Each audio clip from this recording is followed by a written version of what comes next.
Shalom to you from oneforisrael.org. This week's Torah portion is named after Korach, or as he's called in English, Korah, and it appears in the book of Numbers, chapters 16 through 18. The children of Israel are still going through the wilderness, and it's now about 38 years since they began their journey. It was supposed to take 11 days, but they got sidetracked. The text goes back and forth between explaining various laws and describing the situation on the ground. The people were getting fed up and began to revolt. They wanted to get to the land of milk and honey, and they wanted to get there now. This is ironic because it was this very attitude that kept them outside of the promised land for so long. It's a good example of the difference between God's ways of doing things and ours. In Numbers 16, Korah led a rebellion that included 250 men. Specifically, they questioned the fact that Moses and Aaron were the leaders. Verse 3 says, "You have gone too far, for all in the congregation are holy, every one of them, and the Lord is among them. Why then do you exalt yourselves above the assembly of the Lord?" This is not an uncommon accusation today. They basically said, "Hey, who put you in charge?" This may be a legitimate question in some circumstances, but here it was inappropriate. Their real problem was not with Moses and Aaron, but with God.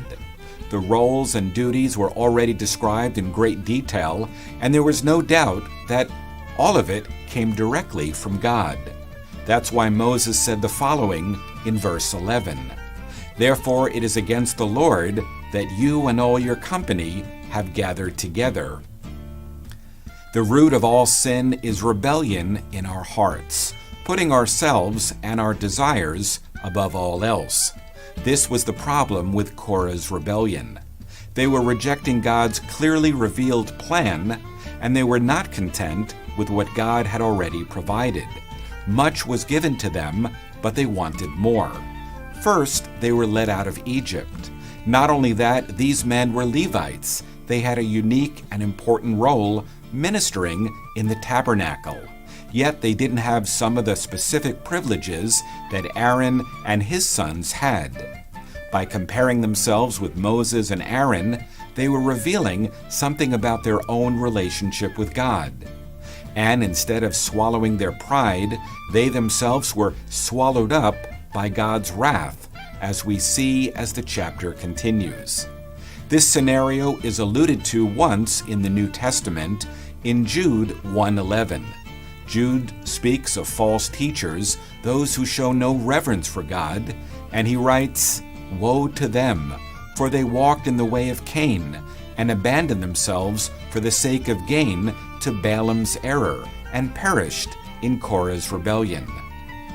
A healthy desire for advancement in work or ministry is a good thing, but it must be done in God's timing. God is the one who gives us gifts and opportunities in the first place. But who are we really serving?